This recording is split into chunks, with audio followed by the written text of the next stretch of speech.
Well, hello there. How's it going? Welcome back to another beautiful day, another moment for us to discuss the crypto sphere and what's happening. There's so much I wanted to do with this video, the demystifying market cap. I've actually made this video 3 times. This is the 4th time we're going to make this video. It's going to be the best one yet. It's probably the one that we're going to post, so you're probably watching this right now. Before we go much further, I'd like to say we're going to address something that was posted today on CNBC, which is basically Bill Gates calling Bitcoin trash. He's saying, I would short Bitcoin if I could. The reason that this article is so interesting paired with the concept of market cap is because these people, Warren Buffett and Bill Gates, are laughing at us. They've taken their white glove off and they're bitch-slapping you like you're a bitch because they don't think you know what's happening. And the fact that they blatantly do this is so insulting. It's beyond insulting. And we're going to go through this article and look at why he thinks Bitcoin is trash and why he wouldn't invest in it. And we're going to talk about why cryptocurrencies are the only real currency. We're going to highlight some of the shots from Silicon Valley yesterday where Guilfoyle defends cryptocurrencies. The whole episode yesterday was perfect. It was on point. There's a whole video we're going to do about Silicon Valley and about the movie and TV industry and the narrative that they invoke in the populace and what that allows them to do, the kind of control mechanisms that gives them, and why people like Peter Thiel are funding shows like Silicon Valley now to give a new narrative to the populace to understand the transitions that are about to take place. So, market cap demystified. Here we go. Roll that intro.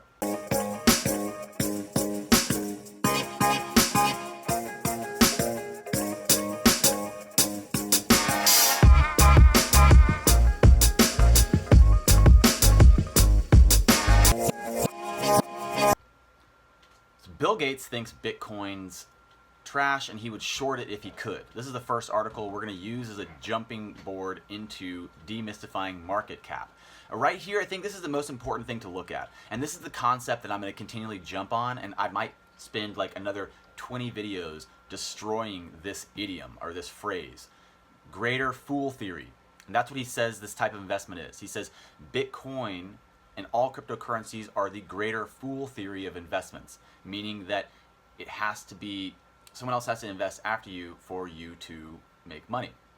Now, this is actually true. The way that they stated it is a fallacy in a sense, and it has, I think, malicious intent, but what they stated is true.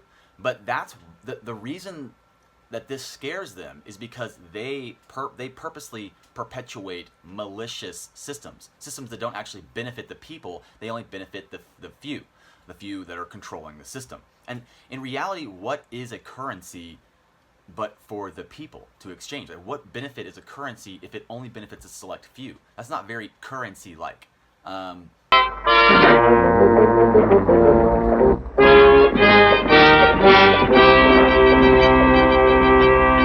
Anyway, Bitcoin being touted as a greater fool theory is probably one of the best things for me to use to destroy this article. And obviously, if you can follow along and look at what's happening, you might start to pick up on where we're headed and why this is important and why right now, more than ever, information is the real tool. Information is the real key and the real power. Literally the pinnacle of power is the controller of information. And in the past, I know it's been the controller of currency, but right now it looks like they're pretty fused together. You gotta ask yourself a question. So either way, let's dive into this article. Bill Gates said on Monday he would bet against Bitcoin if he could. As an asset class, you're not producing anything, so you shouldn't expect it to go up. He added someone gave him some Bitcoin once and he sold them a year later. Like many critics of the cryptocurrency price surge, Gates did say the underlying blockchain technology has merits. Everybody keeps saying that. Gates is on the board of Warren Buffett's Berkshire Hathaway. So then why would he go out and make a public move against Warren Buffett? He probably wouldn't. He's just supporting Warren Buffett's previously made statement that, as he says right here, Bitcoin is rat poison. The stock market's there to serve you and not to instruct you. Well, guess what? That article's pretty short. It's pretty brief. We're going to go ahead and just show you right now why cryptocurrencies are the king of currencies, the only currency of the future, and why Bill Gates and Warren Buffett don't give a flying shit about you. Okay, let's jump right in. First, the dollar system we have now. But interestingly enough, to our fiat currency, there's the pairing of it used to be backed by gold, but now it's, who even knows? You know, they're just printing the money. There's no limited supply. They print dollars every year because they have an estimated amount that are lost. So they're just printing more money. This is inflationary currency. It means that it's lost value. We talk about this all the time. It's losing value. And here's another interesting thing. I'm gonna do the drawing. We're gonna hit the drawing board really quick for funsies. Here's a bank. It's sweet. It holds your money. People like it. It's got all the good things that banks do, and we are happy about it holding our money. That's cool. No big deal. I'm not going to hate on it. It's doing a great job. We've all been told this plenty of times growing up. If we all went to the bank at the same time to take our money out, there's not enough money in here, right? Let's get a green. So here's our bank full of money.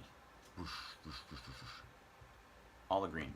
If we all go to the bank at the same time and try to take out our money, there's not enough in here. We can't all take our money out at the same time, I'm right? Emily Chang. There's just not This enough is printed Bloomberg dollars Technology from San to represent Francisco. all the In a store moment, value we'll be we talking to have in the Economy United CEO States. Even David if they Kirkpatrick could take about out the their social dollar. media Everyone ring took the out deal all their closed in money except for maybe there's a little bit of money left in the bank. There's a few dollars left. People are taking out their dollar. They're like, woo!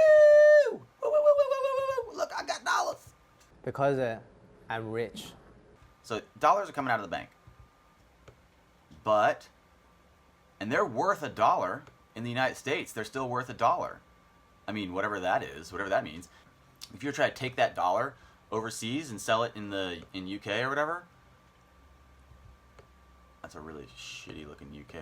But anyway, you take this dollar, and we're like, well, the dollar's sinking in value. I'm gonna sell it to some Brits. They won't even know the difference.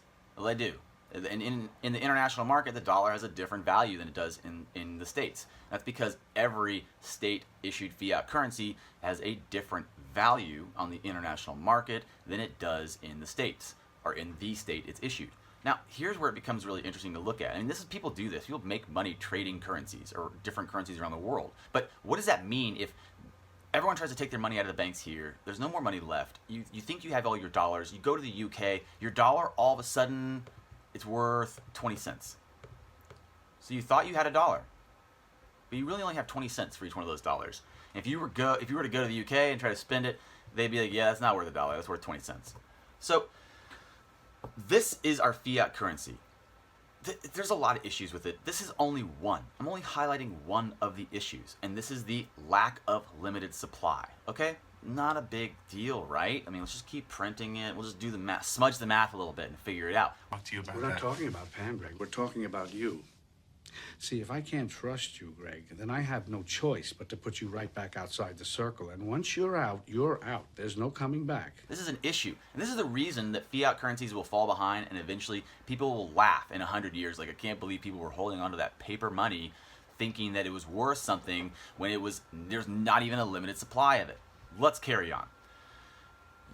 Let's say that all the currencies moved over to cryptocurrencies, which means that crypto, if you look at its cryptography, right? So it's coded currencies. A currency that's coded, the algorithm's coded to have whatever intrinsic values we want for our currency, and also the very important part of the limited supply. That's part of the very first foundational understandings of what a currency would be. It has to be limited. It can't just be unlimited. It doesn't make any sense.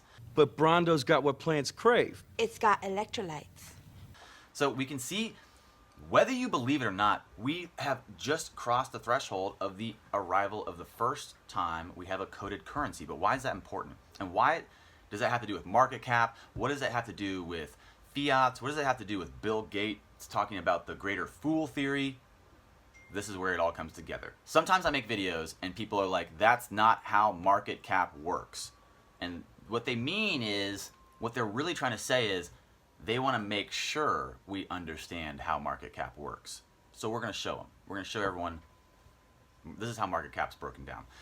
Most of the time, we look at it like Bitcoin right now, $160 billion market cap. What does that mean? It means we have 17 million tokens, and each one's worth about $9,400. You multiply those two prices together, the price, the circulating supply, you have 160 billion. And people are always upset. They're like, that's not really real. It's like, well, if it's not real, why does coinmarketcap.com have it as the first number in the list of metrics for these coins? There's just something that needs to be addressed here, okay? This is the best we have yet. This is the best tool we have yet to look at market cap. Now, we're going to demystify market cap, meaning we're going to show what people are saying when they're like, that's not how market cap works. What they mean is, let's just do this really quick. Let's just blaze through it. You can go back and watch it again. You have, well, this is some old math from last week when I did the video the first time or whatever. So here's the market cap. It's literally price and circulating supply, right? So let's take this 9K times 17 million. There's our 152 billion, right? Super chill. Let's say Bitcoin goes down in price to 8K. It's 8K and it's 17 million still. Oh, we have 136 billion market cap, right? Cool. Let's say Bitcoin goes up to 14K tomorrow. It's at 14K. There's still 17 million tokens. All of a sudden, we have a 238 billion market cap. What's happening? Well, the exchanges, the market cap site and all the market cap's estimates are really just looking at the last exchange price times how many tokens they think there are. So let's say we all decide, well, okay, pause. This is so many layers to this. Okay, pause. Fiat currency. We all go and take our money out of the bank. There's not enough money in there, right? There's just not enough money. They don't have any more dollars to give us. Some of us are sitting around thinking like, I still have dollars in there, but they won't give them to me. And we leave the States, that dollar's not even worth $1 anymore. It's worth 20 cents. So how does cryptocurrency solve that? How does cryptocurrency solve this issue, this problem? Well, guess what? It's super simple. They coded into the currency the amount of currency they want to have. There's only going to be 21 million Bitcoin. After the last 4 million are mined or found or whatever, there's only going to be so many Bitcoin. They decided that a long time ago. And what does that mean? It means just like the banks of today, if we all race to take our money out of Bitcoin at the same time, the value drops. But unlike our fiats, we can all take our coins out. We can all take our coins out right now. But the last person to take their coin out will probably get nothing, almost nothing. This is bullshit. So this is what they're saying when they say the greater fool theory. They're saying that in order for the value to keep going up, people have to keep buying in.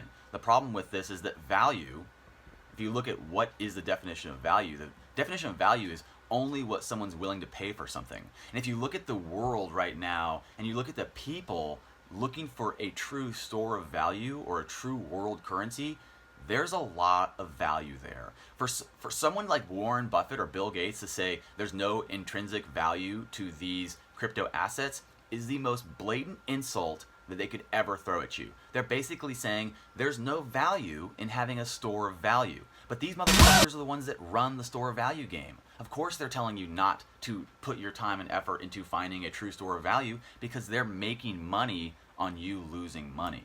It's a zero-sum game on both sides. Unfortunately, the zero-sum game they're playing already is rigged to their benefit. The zero-sum game of a crypto sphere is literally rigged to be intrinsically tied to the limited amount of coins there are and the continual support of the community to buy them. So yeah, it's a greater fool theory, but it's a working one. It's a greater fool theory that's actually beneficial, and coded into the foundation of the currency is the reality that you can't take out more coins than there are, you can't make more coins than there are, and you can't take out more money or send money that's not there. It's super simple. So let's look at this. We have Bitcoin shoots up to $14,000. We have a 240K market cap. This is not real at all, what I'm about to say, but let's pretend Bitcoin is over. Let's pretend that everyone decided at the same time Bitcoin's no longer an investment. Nobody wants to have a bank-free or a intermediary-free store of value. That's no longer a worthy commodity in the world's view, which is obviously a complete fallacy. It's the biggest possible fallacy ever for them to say that. But let's just roll with it. Let's roll with it. Let's say that this article, everyone decides tomorrow Bitcoin's not worth staying in. What happens? Well, this guy sells. The first guy to sell at 14K, he's like, I'm selling. They said it's done. Bitcoin's done. Let's sell. So the price drops, right? Because there's less money in it. You do the equation again. There's less money times however many coins. So boom, the price drops. Now it's 13K. Somebody sees the article that I made that's like, Bitcoin's really done. Kung Fu Nerd said. And he always knows what's happening. So that everybody listens. They're like, Bitcoin's done. Let's bail. So this guy sells at 13. It drops again. This guy sells. This guy sells. All of a sudden, it hits 6K. Somebody decides, I don't think this article's real. I think Bitcoin is cool. I think Bitcoin is a revolution. And I'm going to put my money in it. As soon as he puts his money in, it's dropping, it's dropping. He buys in. Whoop, it reverses it. He bought in. It pushes it back up. Somebody else is like, I don't give a fruit. It's at 10K. I'm going to sell before it drops more. So they sell at 10K. It keeps dropping, right? Each person to sell is going to get less and less of the pie until we get all the way down to like below 4K. It hits at 4K is where like the cost to produce one Bitcoin for the energy expenditure of the miners is. If it breaks below 4K, it'll probably death spiral. At this point, everyone's thought, you know what, Bitcoin's done. It's death spiraling, it's under 4K, let's all get out as fast as possible. So everyone rushes to take their money out. But unlike the banks of today, we'll all be able to take out all our coins. They just might not all be worth $1 anymore. And this is why cryptocurrency, the last guy, you can see the last guy stuck taking out his money, he might get like $1 for his 10,000 Bitcoins, you know, so he's like, what? He's like, what TF? WTF? That's not cool. But this is cool. This is actually way, way cooler than the old system. This is actually a coded currency. It is literally coded into the currency that there's a limited supply and that the value is intrinsically tied to the support of the community valuing it. There's no better way for us to do a currency yet. And so, yeah, you know, we're not all going to get $14,000 a coin if we go and look at CoinMarketCap. Or let's use the current price. We're not all going to get $9,400. You know, like let's say I had 1,000 Bitcoins and I started selling them as fast as I could for 9,400. I mean, eventually the price is going to drop and I'm going to get less. And then someone else is going to try to sell too and the price drops and I'm going to get less. And it's going to keep happening until someone decides to buy or until people sell more. And this is why cryptocurrencies are the real currency.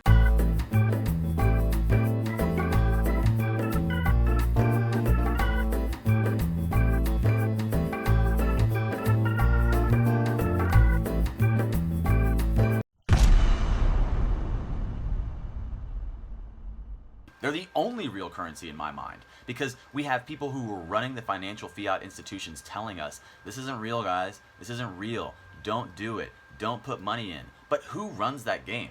Who runs the let's keep printing money that's hyperinflationary for the people to use? So, of course, Bill Gates is going to say, I completely think these are crazy. I would never buy one. It's an asset class. You're not producing anything, so I shouldn't expect it to go up. Well, guess what, Bill Gates? Well, guess what, Bill Gates? People think a store of value is for some reason worth something. Maybe a store of value is actually producing something. It's producing a store of value. That's crazy. I know it's a crazy concept. It's so mind-blowing that these buffoons haven't figured it out, or they have figured it out and they don't want you to. This is why I'm excited about cryptocurrency. This is why I like the idea of coders running the world instead of politicians. I think cryptocurrencies are the only real currency. I'm using this moment that Bill Gates decides to say he would short Bitcoin if he could to point out why cryptocurrencies are obviously better than fiat currencies. And also, we broke down the market cap myth, the demystifying market cap. So when people are like, that's not how market cap works. A lot of times when I'm doing fun equations, just throwing numbers around, I do a lot of the price times circulating supply market cap equation. But guess what? That's the best equation we have for these numbers right now. And in another one of the videos I did, I made a whole like 5-minute segment talking about the tool you use to measure something changes the measurements you get. We're not even going to do that. And we don't need to talk about that for 5 minutes. It's super simple. Here's the concept. You change the tool you're using to measure something, the measurements change. So right now, this is the best ruler we have. If you want to complain about it to somebody else, okay? Or go write a better way for us to calculate the value in these coins. I'd love to hear you. I'd love to hear that.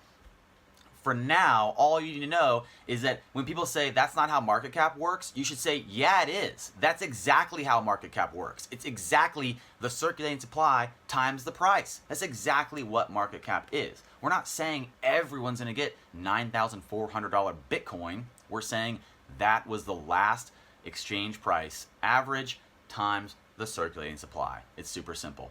Demystifying market cap, why cryptos are better than fiat. That's all we're doing. Thanks for watching the video. I always appreciate you guys tuning in, checking it out. Don't forget to click that subscribe button if you haven't already, and click that like button. Give me a thumbs up, say what's up.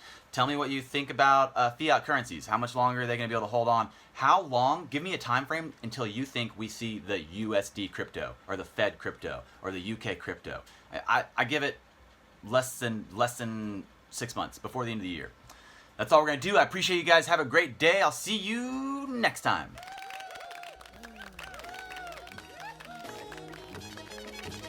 Brought to you by